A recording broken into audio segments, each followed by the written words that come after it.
ayant autrefois, à plusieurs reprises et en plusieurs manières, parlé au Père par les prophètes, et maintenant, en ce temps de la fin, Dieu se révèle encore à nous, les fils. Depuis 2002, un appel retentit. Au travers des oracles, Dieu interpelle son peuple. Un rendez-vous, un temps de rafraîchissement, un temps de révélation, l'enseignement de l'esprit, en un mot, le rassemblement des ailes. 16h30 à 20h. Au sanctuaire de Dieu APC, situé au numéro 5 de l'avenue Lunzadi, quartier Binza Pigeon, dans la commune de Ngaliema. Aigle, Glati, révèle ta face. A komisi likambo ya 30% 10% oyo tolingaka juste na mboka na biso yango ndem teza ko faire retenir makambo ebele pour le développement mboka. Non mais alors moi vous m'avez proposé ma part, mais quelle est la part et Dirkab? Mais non. Vous montez qu'ils ont des ordres maître. C'est pourquoi le président veut remettre de l'ordre. Et il remettra de l'ordre après sortir du gouvernement, il va réformer son cabinet. Pour révoquer Vita Kamé, démissionner ou pas, le président va réformer son cabinet. Est-ce que vous avez un accord pour signer Vita Kamé? Que dit les accords? Ce qui était Malembe, dans le but que les accords et les tout réfléchir non. Tout qui n'est pas une réflexion. Qu'est-ce que Kamere a amené la victoire à Félix Tshisekedi? Non, Achebino pas mettre de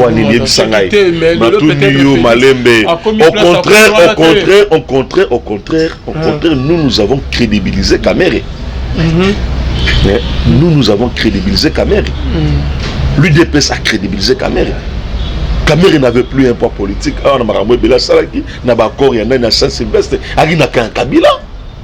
Nous avons crédibilisé ces messieurs.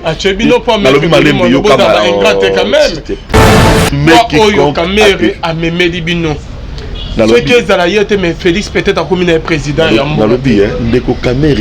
D'abord, il était candidat à l'élection en 2011. Pour le point de vue, pas bien. Ndeko Kamere, quel est le poids politique? Ndeko Kamere a sali parce que l'UDPS, c'est un état d'esprit. Nous sommes nés UDPS. Félix Tshisekedi, Tinda Komaki Wana. Félix Tshisekedi, ce qui va voir belé parce que Kamere a fait ça. Tu auras dit Malembe, you can expliquer. Dans le bâté, tu me poses la question. Félix Tshisekedi a rapporté des élections na Gakatanga. Ce n'est pas la force de Kamere. Félix Tshisekedi a remporté les élections dans le Kasai Malembe. Ce n'est pas à cause de Kamere. Félix Tshisekedi a remporté les élections dans Congo. Ce n'est pas Kamere. Félix Tshisekedi a remporté les élections dans niveau Est parce que je suis comme solo. Ce n'est pas pour Kamere. Oh non. Mais là, on va te mettre de moi aux autres côtés. Les appuis à Kamere. Oh là là. Loba Makamwe.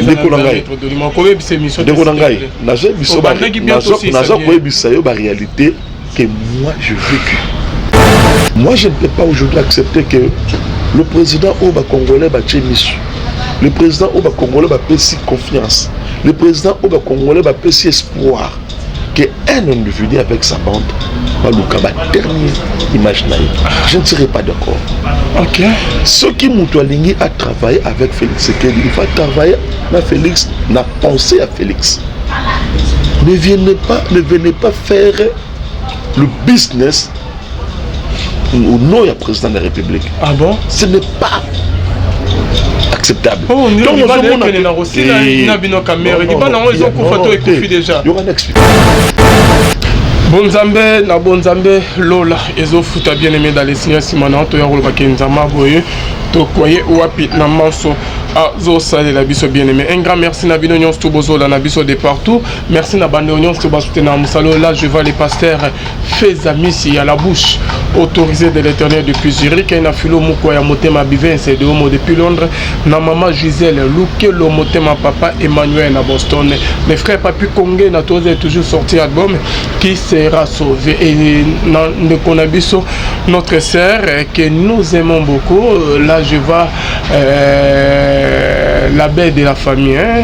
Ça m'engage que moi, la famille Nabiso, belle-sœur, oya l'équipe a belle-sœur, nyons tout na kibonzambe pe na kitoko. Là je vois maman aimée Dédié Mavakala. Je te salue ma belle-sœur là où tu es. Donc na katia famille Monza, à l'équipe a belle-sœur Nabiso nyons tout ya famille Monza na kitoko pe na kibonzambe. Ça m'engage que moi, hein? Boyete papa Monza oya zola Nabiso depuis Belgique et pena maman Nabiso do ngalula maman ngalula wetu nzamba lola amona yo donc toza awa na kibonzambe lole ezo futa donc bisika bozola Nabiso opese la ngape mbote à notre grand frère oya zola Nabiso Eve Monza Eve Monza topesio mbote sika ozola Nabiso lola ezo futa biso kotoyo na ba mama aimé Dédié Mavakala. Donc bonzambe na bonzambe lola ezofuta na émission de l'autre yamana boye bien déjà très bien oyo akomeka ko le so ba vérité moi mingi le maître Doli Monza bien aimé dans les seigneurs to komi wapi pe tozo kende wapi ozo découvrir na émission de l'eau et na le maître Doli Monza. Shalom maître. Oui, shalom Alvin Mukwaya. Avant toute chose, nous aussi merci Makasi Mingi, Ndenge au Yambinga ina émission na yo, où trouvera toujours vérité Pebo Solo et Tindarabi Soto Jamakasi yako au les canaux émission na yo, afin que tout l'imbola lisusu on a banamboka ba comprendre ce qui se passe dans leur pays qui est aussi mon pays et comme un peu pour faire comprendre na batu bazana ko bunga que Mboka ezali malam. Merci beaucoup. Ok, maître Doli Monza bande robazola na biso de partout. Bah moi mitune za moi ebele na émission to tourner qui la fois passée tout ba moi mitune ebele na bande ko balanda ki biso. Maître Doli Monza lisolo oyo ya makambo ya ba partage les singles que esalama gouvernement singles bima jusqu'à présent. Président Azos a toujours baya kotiki la liste ya ba ndeko ya ba ministre yo esengeli ke a nommé bango maître Doli Monza jusqu'à présent na ngam ya FCC bazo bouger ba lobi ke bazo juste ka 46 hein bazo 42 mais bango ba parti za moi ebele kuna c'est plus de 200 ba ekosuki la bango boni jusqu'à présent bazo nga ko déposer eloko oyo mokozamboka sengi bango te. Bon merci beaucoup de Alvin na question tuni na kolobaka ka boye que en fait moi je ne suis pas membre il y a FCC quand même que tous dans la coalition moko FCC cash bon mokonzamboka atindaki ba négociateur na ye ba kende ko solo la makambo etali formation à gouvernement makambo sila qui to kabola ba poste ministériel bango bazwa ki 42 puis c'est toujours qui 23 bon ils ont demandé ce que na moi critérium moko boye oyo ndeko mokonzamboka asumitaki na ndeko Ilukamba qui était premier ministre avec un peu ko se basé beaucoup plus à ba critérium moi no moni na mboka mtuto mesana ki le président voilà la boye to ministre premier ministre voilà la boye a se réveiller bon matin pour ni mutu tel 500 pour autant que mutuana azala appelé na moi ba critérium moko boye c'est important pourquoi parce que on en a connu de trop. Je me souviens encore à l'époque il y a Ndeko Kizenga le fait papa Kizenga il y a un ministre le président nomme ministre on a un ministre donc fantôme on a roloba Ndeko Kasongo soki bat bazana mémoire sur Makasi ba koyeba ke il y a eu un certain Kasongo oyo ba nommé comme ministre mais atikala ko mona na te donc ozomona ndenge makambo na sala maliboso donc romona pe na gouvernement Ndeko nani ça doit être entre Mouzi tout de Matata Pogno et un ministre Morabima Boye moi donc un ministre étudiant na UPC bandeko bazolandangai bayebi ke esama na mboka na biso, raison pour laquelle le président de la République il veut vraiment ramener ce pays na standing moko boye, en fait permettez-moi de vous le dire, na manière moko boye le pays mususu ndenge ezalaka ke non, pour être ministre il faut ozala d'abord vêtu à une bonne moralité parce que moni kozala beaucoup de gens aujourd'hui komi koluka la politique parce que moni que politique est futa. Bon, ce que tu coaches dans mutu non que la politique paye, tu ne viendras pas pour servir ce pays, tu viendras pour te servir au lieu de se servir. Donc tu viendras pour se servir au lieu de servir. Donc c'est un peu la grande difficulté.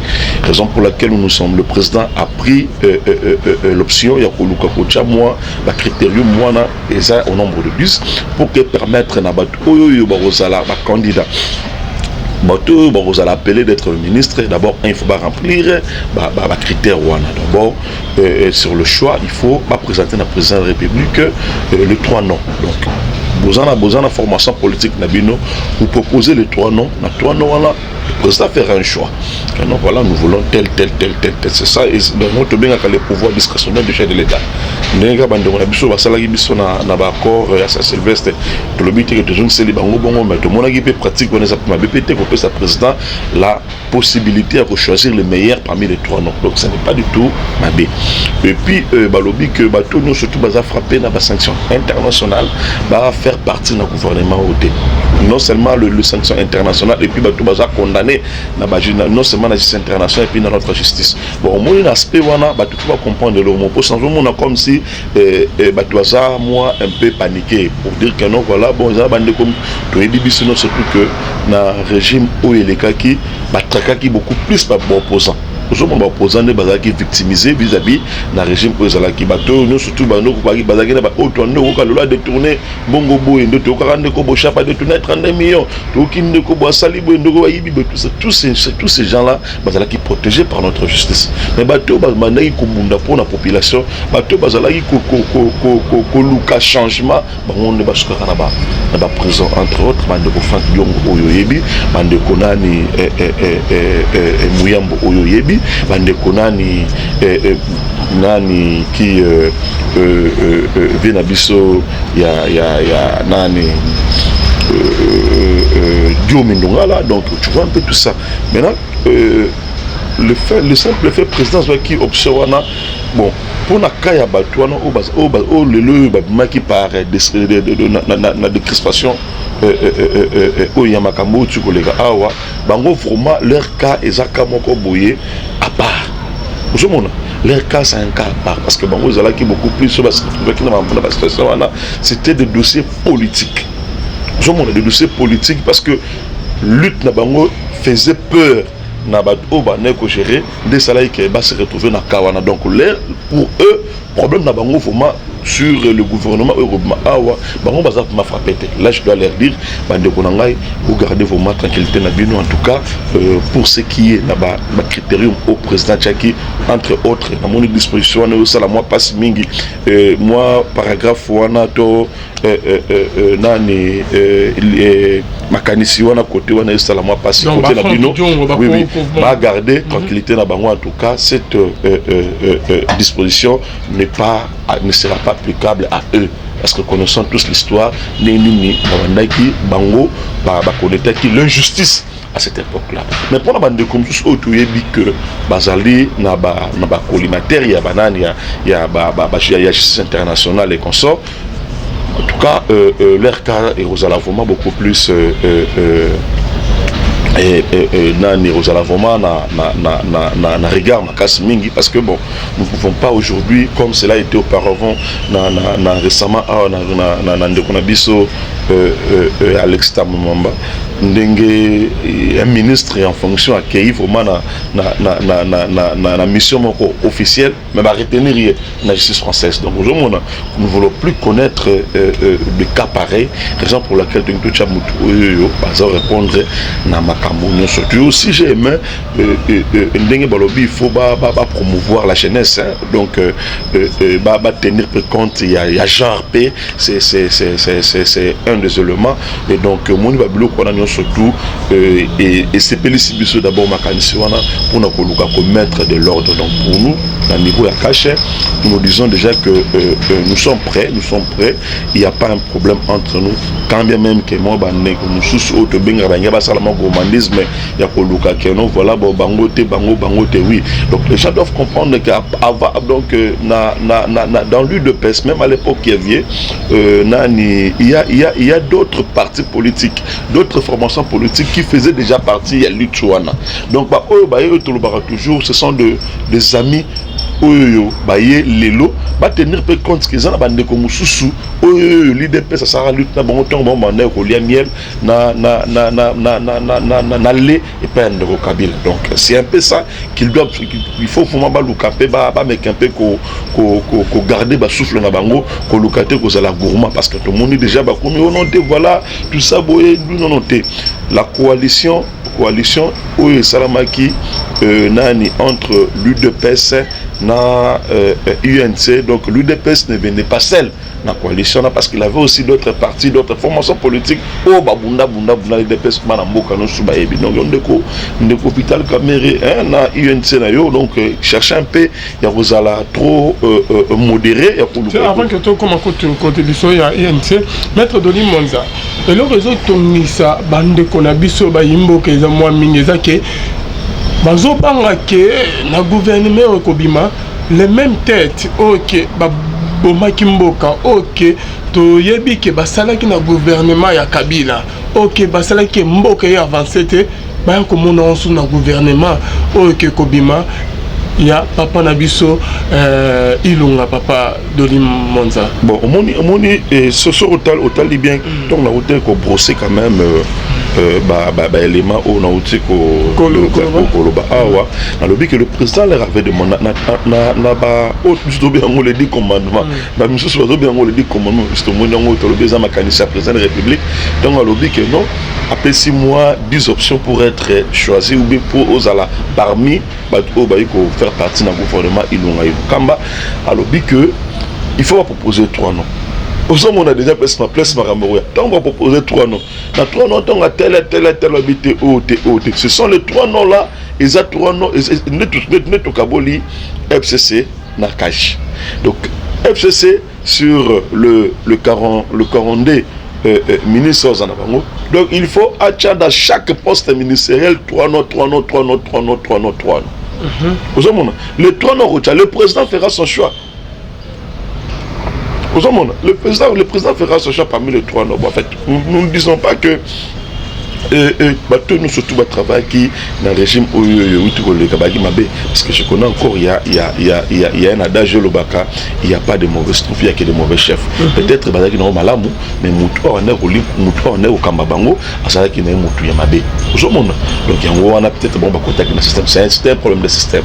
Au monde de Félix Sekedi de nature c'est un monsieur propre.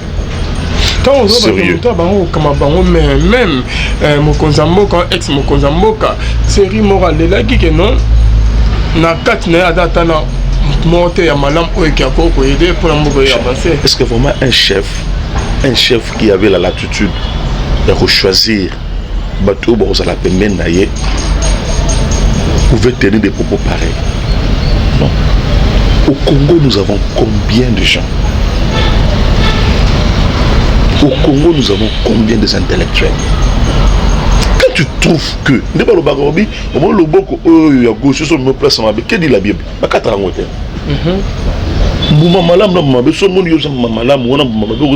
se séparer de l'homme. Mais aussi, il y a l'ingénieur qui vend dans la banque, c'est que c'est lui qui était mauvais. C'est lui qui était mauvais. Non, moi les abats faut fier des discours populistes, et tout ça pour faire comprendre aux gens que non, moi je suis un saint, il n'y a pas de mauvais troupes, il n'y a que des mauvais chefs. C'est lui qui était le chef, c'est lui qui était le garant de la nation, c'est lui qui était le garant des bons fonctionnements de l'État, qui était le garant des bonnes de toutes les institutions du pays. Non, donc il pouvait donner mieux que ce qu'il a donné aux Congolais. Non, moi je ne m'adhère pas à cette philosophie, tout en disant que non, voilà, il n'avait pas 15%.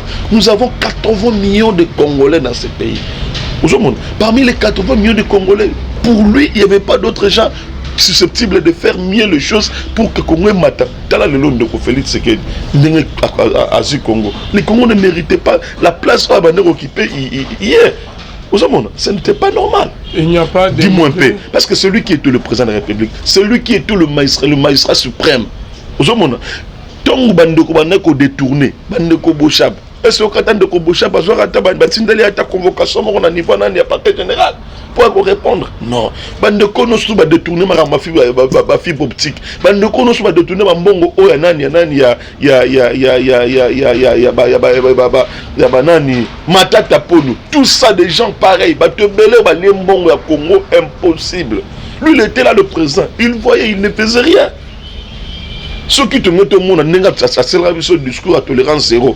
Ceux qui vraiment qui n'a pas connu ce rôle comme Mamboka, en émergence, il allait d'abord commencer par sanctionner.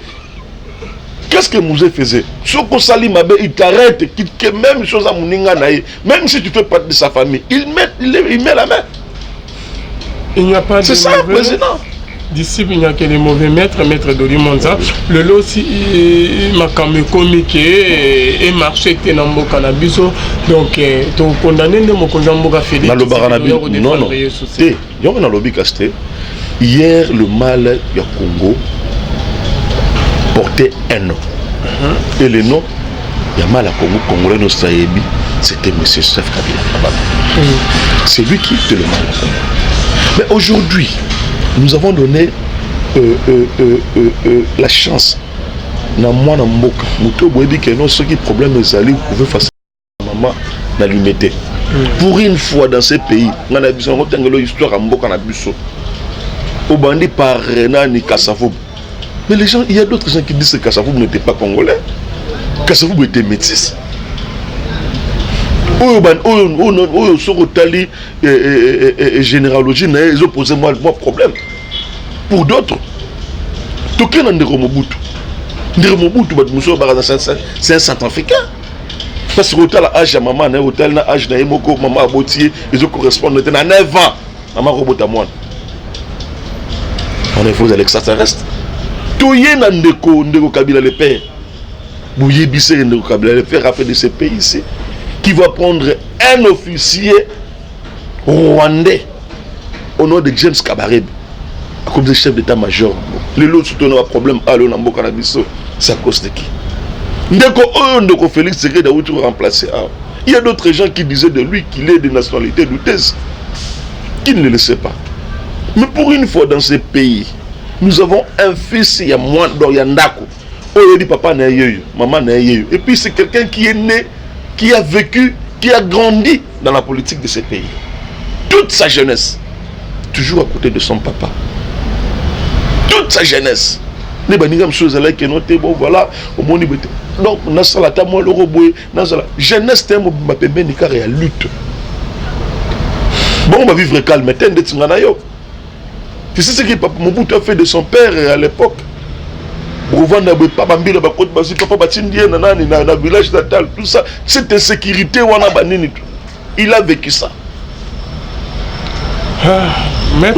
Donc, c'est d'abord un plaisir pour nous Congolais, toujours que les gens le veulent ou pas, c'est d'abord un plaisir pour nous d'avoir un fils de la maison. Makila Naye Bakoko. Merci maître Dolimonza. Donc il ne peut pas braver tout brader donc ce grand pays qui est le Congo. Non, non, non. Je ne crois pas que ce monsieur qui nous représente a eu qu'on mettre en mal sa propre. Parce que le Congo est en Naye.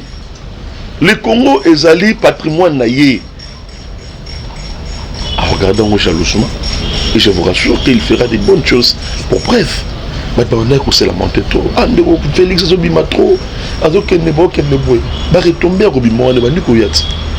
Tu as suivi hier la Banque mondiale.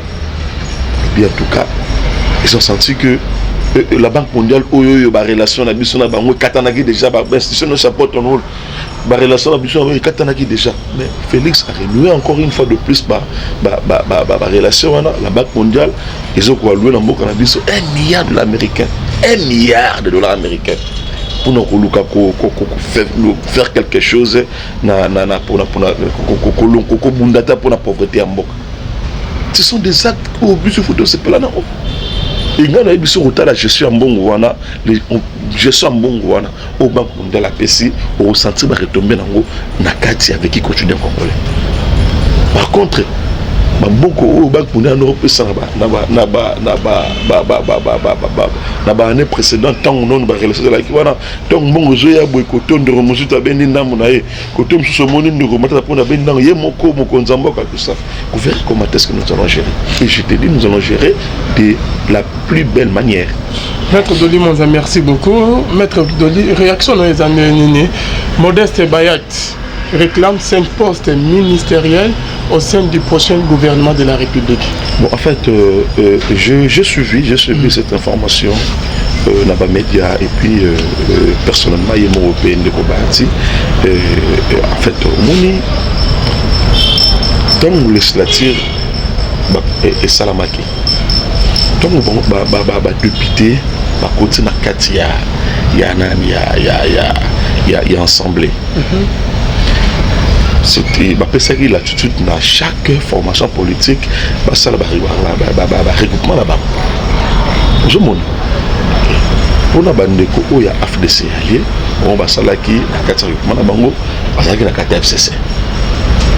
Je montre. L'FCC d'abord ils allaient l'ensemble de plusieurs partis politiques, de plusieurs formations politiques. Dans le recoupement politique, dans 4 FCC. Bandeko Bat, bon, Bakenai, fait Bazari, parmi Oyo, Basanganaki, Kabasala, et le Rotobengi FCC, même au niveau de l'Assemblée, la majorité. La majorité, que non, voilà, Baza majoritaire, cette majorité, ils allaient conçue avec la FDC. Sur base de ça, le Premier ministre Abima. Je ne sais pas si je me fais comprendre. Donc, ce qui est le cas Babima, c'est parce que il y avait une majorité écrasante.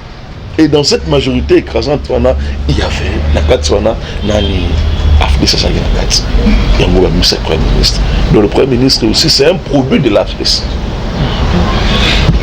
Parce que dans la coalition, mais ce côté, on a cache total, il te dit non, voilà, bon. Tout ça, c'est ce qu'on appelle la coalition avec nos frères de Cache. Il y a FCC. C'est ce qui a été fait. Mais Ndekobati, en se solidarisant na FCC, où il y c'est un parrain. Il y a FCC, en se désolidarisant na FCC, à quelle opposition t'es? Parce que l'opposition aujourd'hui c'est la Mouka.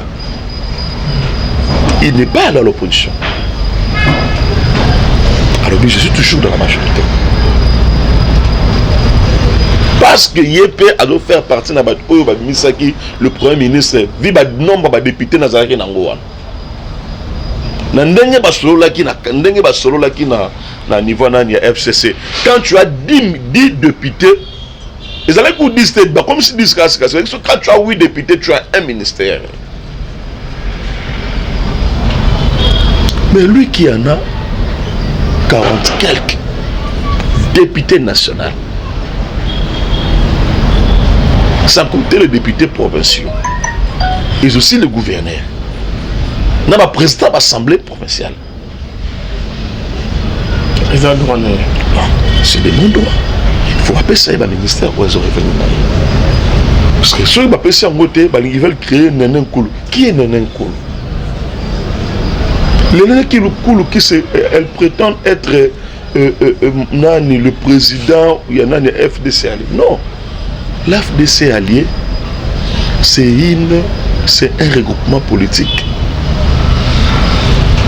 où ils ont reconnu devant le ministère de l'Intérieur. Au ministère de l'Intérieur, il a dit que Moutaza ko chapeauté yango kombo na se connu. Et ça ligne de combat, c'est le quoi. Mais n'importe lequel, celle qui fait, à prétendre Rosala numéro 1, sur quelle base juridique? Au monité que non, en fait, les gens, nos frères de l'FCC, bah, ça la confusion à l'époque. Il y avait une époque où bango bazala ko sala que non voilà, bazuyo boye bazuna ni ndeko Chibala, ba bende na IDPS a créé IDPS msusu, bazuyi ndeko nani Thomas Loaka, MLC bis, tout ça boye. Non. Nous ne sommes plus à cette époque-là. Aujourd'hui, il y a maintenant un président qui est plus regardant à Makambo. Surtout dans la bêtise, en tout cas, lui, pour lui, ça ne passe pas. Ça ne passe pas. Pour l'honnêteté, le président de la République ne vient pas de ma bouche. Son honnêteté, Batugnon, surtout dans le bassin, mais c'est honnête. Quand il est honnête, il ne peut pas accepter tout autour de lui qui est ma bêtise et salam. C'est ça sa pensée. C'est ça la personne. Il y a un représentant de la République, Félix Antoine Tshisekedi. Donc, que ces gens-là ne se trompent pas de l'époque. Époque à Touro, ils ont un peu époque Mokoboye, jeune bango wana, nef na bango dilateur, nef salawana n'a plus sa place aujourd'hui. Merci beaucoup, Maître Doli Monza, parce que Moutou déjà, et Pessamit déjà, Nangamou, il y a un partage, il y a un poste bien aimé dans les signes. Mais Maître Doli Monza, ce n'est pas un travail facile, Maître Doli Monza, quand vous avez 42 ministères pour 200 partis politiques. Bon, en fait, moi, d'abord, vous devez comprendre que je ne suis pas de l'FCC. J'ai comme l'impression que... Non, c'est juste beaucoup plus. Bon. Étant qu'il y a un analyste politique, je peux quand même dire quelque chose. Bon, au Moni, et quand c'est une élection de Salamaki, sur le Moni, l'FCC, Bazalaki et les Bongo, dans leur tête, ils se disaient, nous aurons la présidence de la République, nous aurons le Parlement, nous aurons un consort. Aux hommes, 42 peuples congolais, qui votent sanction, le peuple a retiré la confiance, il a donné la confiance à la présidente de la République pour tous les années de Félix Tshisekedi Antoine. Donc, nous va se retrouver sur le Bélé. Nous avons une histoire solo. Oh, bozo kalelo, ça coûte le côté. Ah bon? Il y a le point de Bapesi Bongo, $100 à Kabolo, mais ça combien? Ça combien? Il y a un moment où on remercie le président de la République pour ma cassio à Sali, pour qui nous balicité, il y a arraché 23 ministères. Papa, nous qui avons 53 députés. 53 députés, mon ministre, 23 ministres. Non. C'est à féliciter. C'est vraiment à féliciter. Malgré que d'autres gens interprètent cela à leur manière. Non. C'est vraiment à féliciter. Maître Doli Monza, le charismatique Valentin Moubaki rejette la main tendue du président, du chef de l'État, Félix Tshisekedi. Quelle est votre réaction? Bon, en fait, je suis. Il n'a pas voulu travailler avec le président. Non, en fait. Là, je le lis aussi, pour ne pas dire je suis.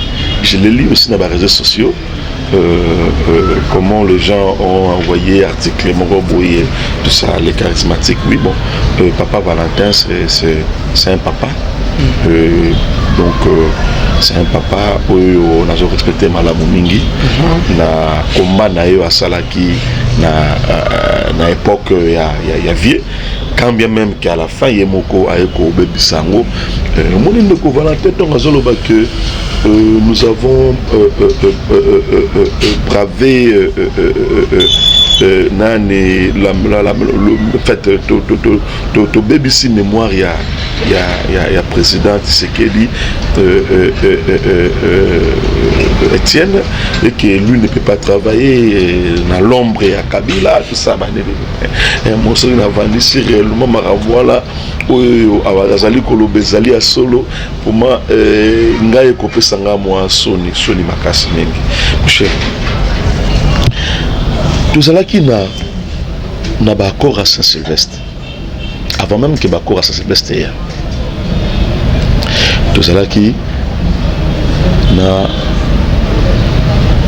ba accord ya ndeko Eden Kojo,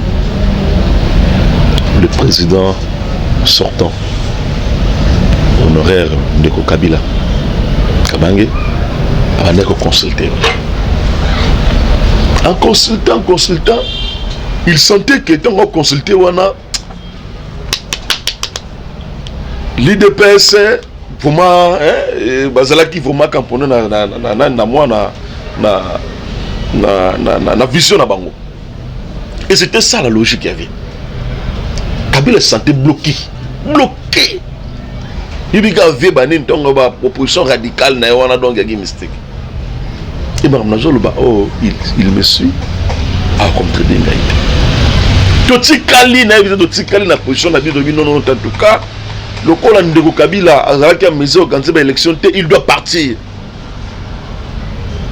Ma marche, ça là, moi, imaginer carton rouge, carton jaune, et Salama na Congo. Et nous avons été surpris de Roland Giroua dans la bienté. Ma miss de Valentin Moubak, il en a parlé de la nation. Encore, de Rokas Ambasso, à Zélo Rabonga Tigramote, pam, à la moko on a télé 50. Boutala, de Valentin Kei. Et Valentin Moubak. Habiter ceux qui vont ramener dans Mboka.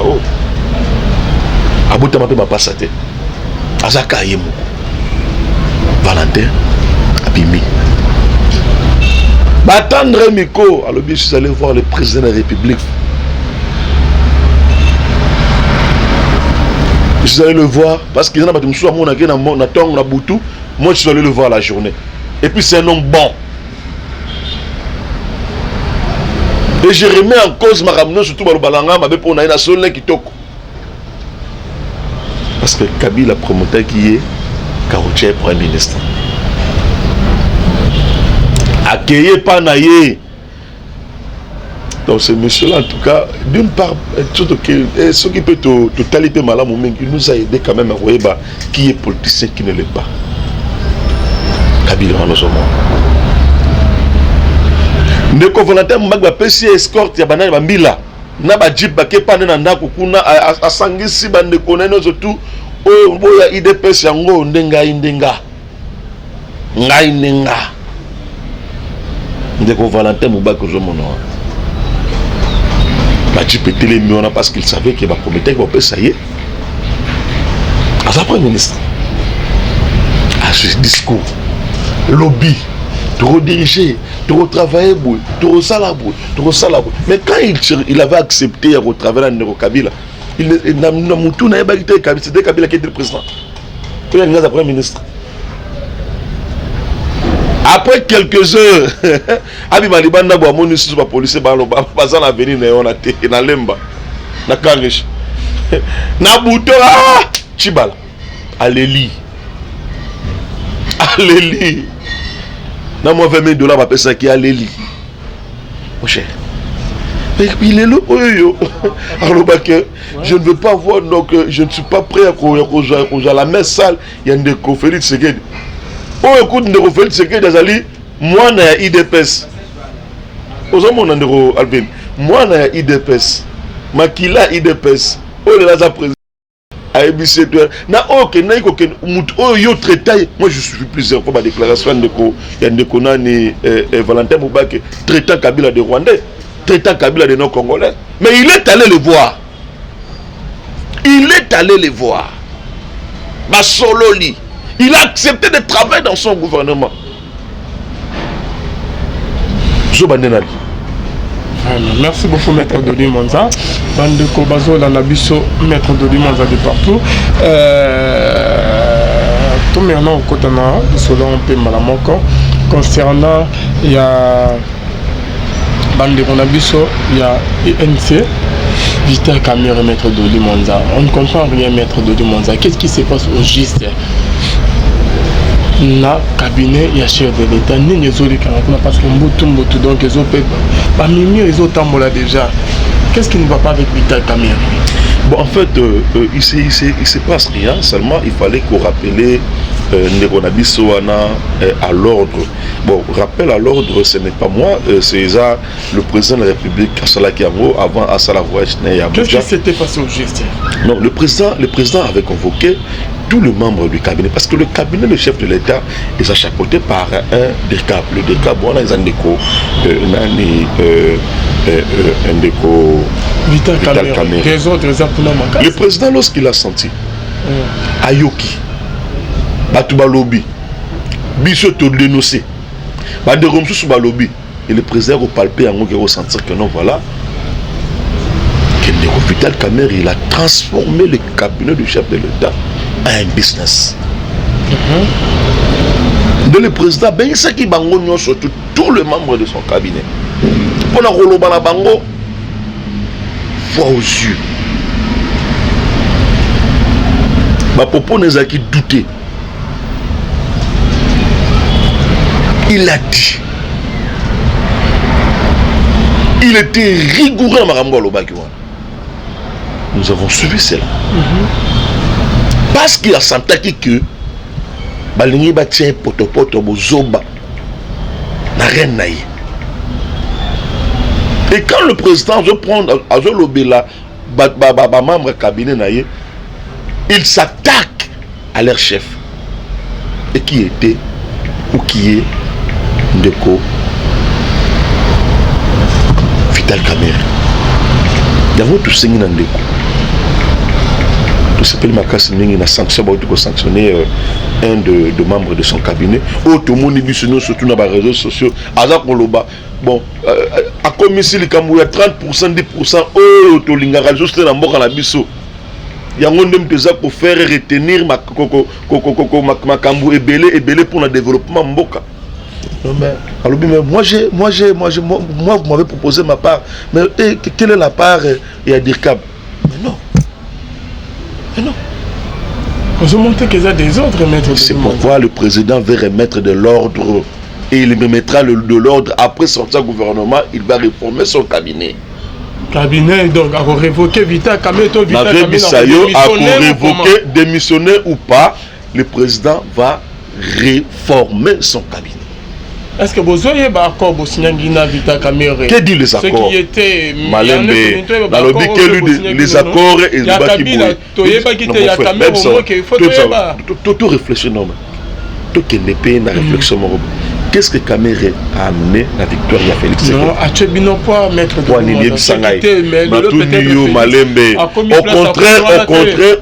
Au contraire, nous avons crédibilisé Kamerhe. Mais nous avons crédibilisé Kamerhe. L'UDPS a crédibilisé Kamerhe.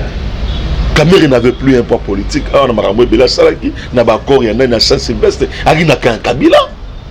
Nous avons crédibilisé ces messieurs. Parce que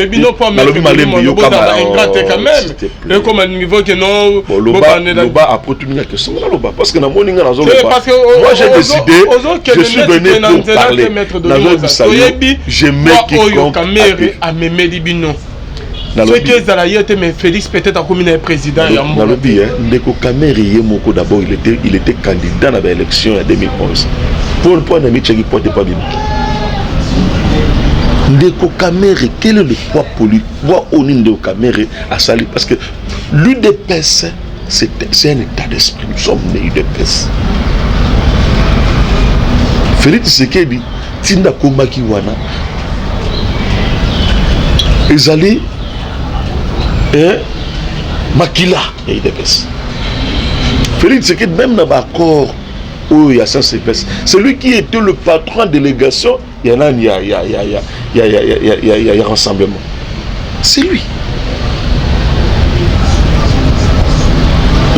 Donc je ne suis pas ici pour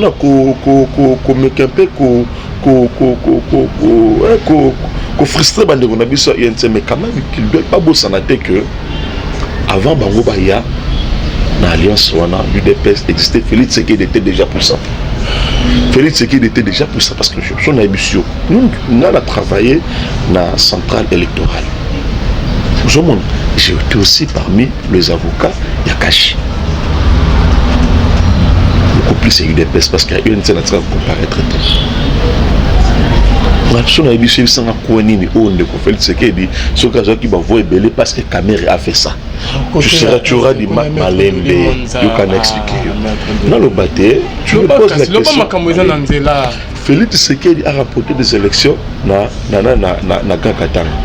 ce n'est pas la force de Kamere. Félix Tshisekedi a remporté les élections dans le Kasai Malembe. Ce n'est pas à cause de Kamere.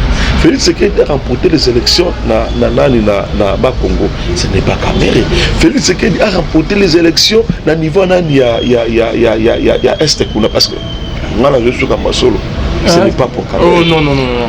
Mais là, on bête il va mettre de moi aux autres côtés. Les appuis à Kamere. Tikana loba. Oh là là. Tikana loba. Lobakas makamo eza mettre de moi. Kobe c'est mission. De konangai. Nazo biso ba. Nazo kobe bisayo ba réalité que moi je vécu.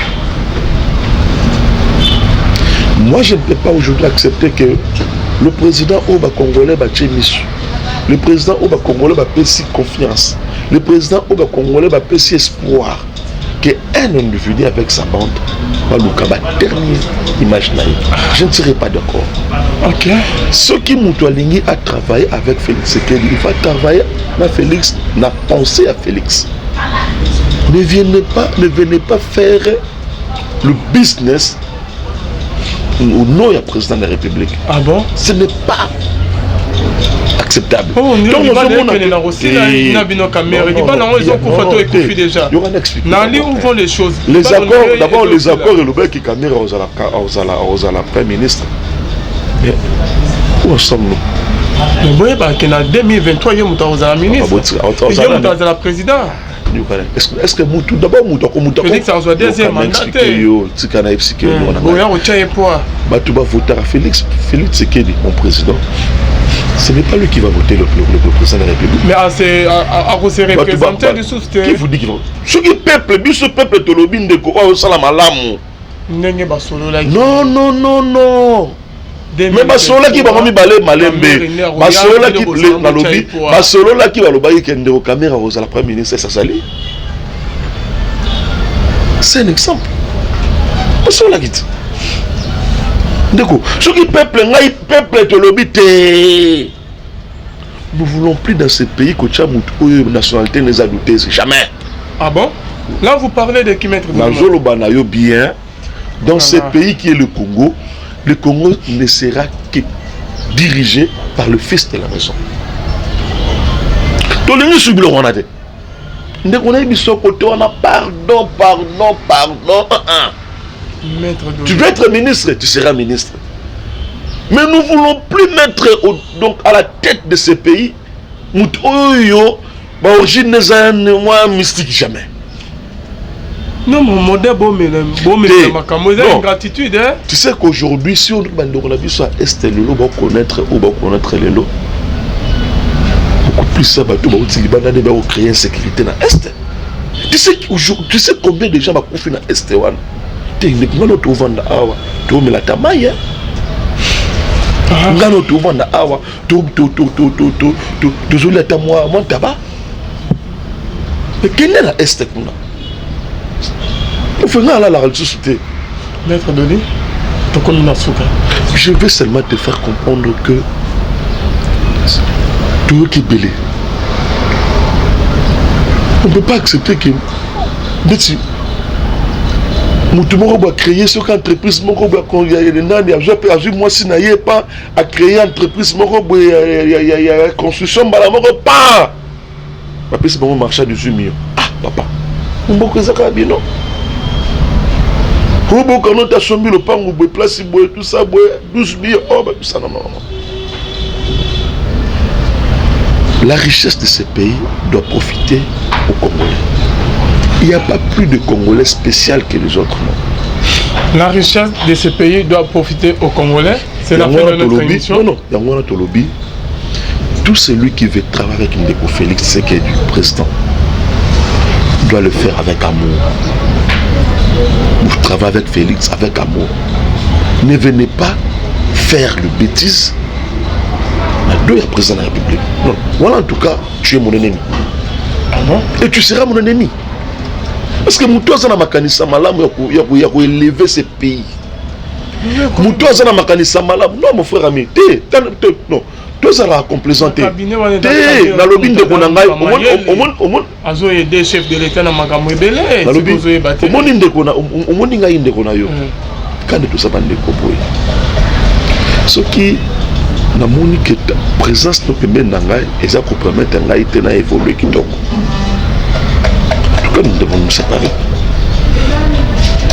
Parce que tant Ndeko Félix, et alors Ndeko Félix dans le binoté, je vais transformer ce pays dans ma manière mon robe. Oh, monsieur le binoté, les ventres, non, nous faisons le canon, nous se construit dans sa salle. Donc vous voulez vous séparer des caméras? Non. On rappelle seulement, na bateau nous sommes au travail maintenant de Félix Sekedi, basalango avec cœur. Basalango, quand vous voulez travailler avec quelqu'un, vous pouvez le faire avec cœur.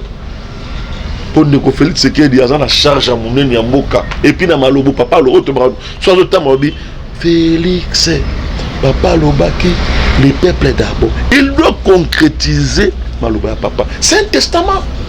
Merci maître. Maloba Moui, Maloba Moui, basalango ba bantir nous sommes bantous. C'est la fin de notre émission. Je promets qu'on aura le temps. Il y a moi, concernant toujours du Camboyo. En tout cas, je promets tout le coup dans la semaine prochaine. Bon, oui, semaine prochaine, on en tout cas, tout le monde, on a les sous. Le Bayasuka, votre numéro de contact à plus 243 89 64 32 073 plus 243 89 64 32 073. Il y a un surtout en tout cas. Grand merci na bandeko nous surtout baza pour travailler avec cœur Ndeko Félix Sekedi bato nous surtout baza ba penser machiavélique pour mettre en mal ba action à président de la République en tout cas que les 80 millions de Congolais baza regarda ba otala na benyo so salamwana en tout cas donc de téléma nous ne voulons plus les aventures au sommet de l'État. On n'en veut plus. Il faut travailler avec amour. Quand vous travaillez avec amour, il faut que le peuple à se sentir paix. Regarde d'abord la pauvreté. Connaître mot cannabis aujourd'hui. Non, mais quand même, ce n'est plus normal. Merci, maître Dodé. Revenir dans le bon sens. Merci d'être venu. Merci à vous tous qui nous avez suivis. Merci à Arnaud qui était derrière la caméra. On se retrouve à la prochaine. Bye. Merci. Le temps passe et ne s'arrête jamais. Alors réveille-toi mon ami. Et tout ce qui nous quitte chaque jour, laisse que cela nous serve de leçon. Car à chacun son jour, à chacun son tour. Peut-être demain sera ton tour. Alors réveille-toi et prépare ton âme. Car un jour,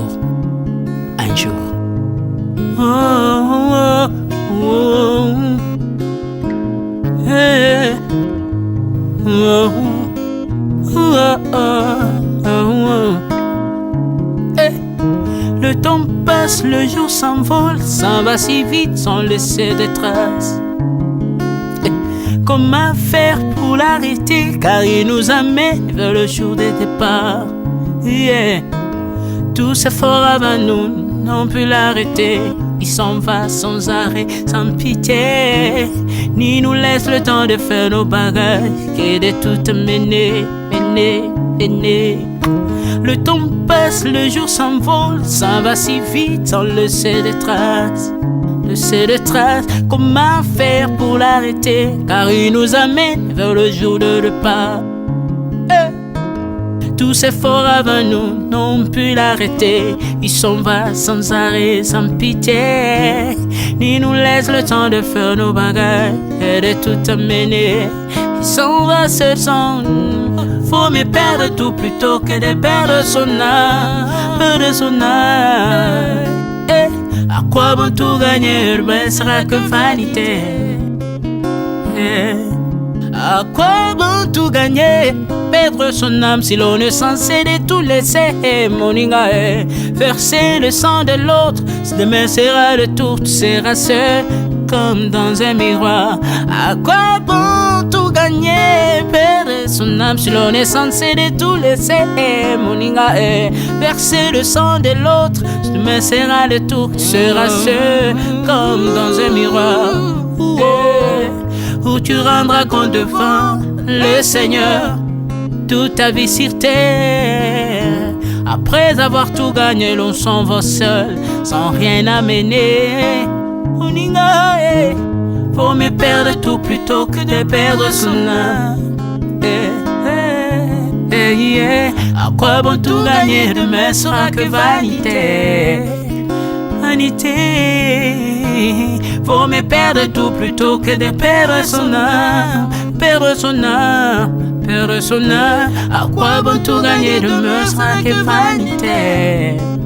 Moninga, Moninga, Moninga, Moninga, tala tangwe koleka Moninga, Moninga, tala bato bako kende. Okosala lolendo na mokili okanisi mokili yango yayo, tala bato bako leka. Tango ekomema ngai, tango ekomema, tango ekotika moto te. Bakulutu bayakala basi bakende Moninga, tala tango ekomema.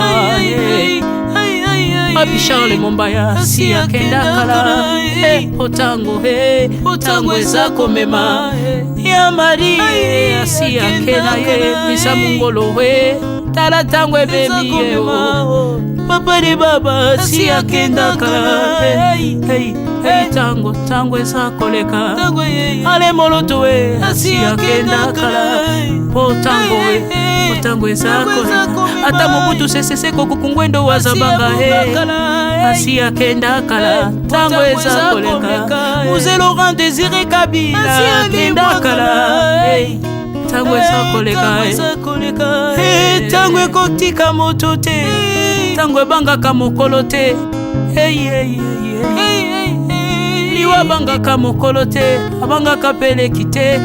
Abangaka motambongo te, yokaka pe mobola mawa te. Liwa tango ayaka, amemaka moto nyonso moto nyonso tango ekoleka, engela bomoi na yo epana yawe. Tango ekomema, engela bomoi na yo mokolo na ekoya, okokende ndenge nini le temps passe, ne s'arrête jamais. Le temps passe. Moninga, Moninga, tala tango ekomema. Moninga, Moninga, tala tango ekoleka. Moninga, Moninga, Moninga, tala tango ekomema. Moninga, Moninga, tala tango ekomema. Tango ekotika moto te. Engela bomoi na yo, tala bato bako kende. Osala ndenge nini okotikala ebende te. Okotikala ebende. Le temps passe, ne s'arrête jamais. Le temps passe, ne pardonne jamais. Le temps passe, ne s'arrête jamais. Engela bomoi Moninga,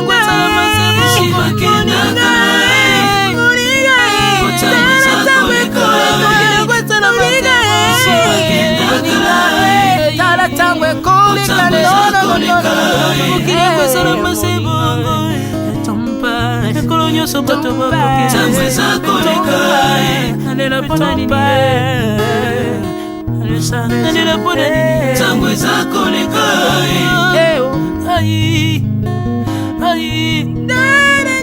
Tango eza koleka.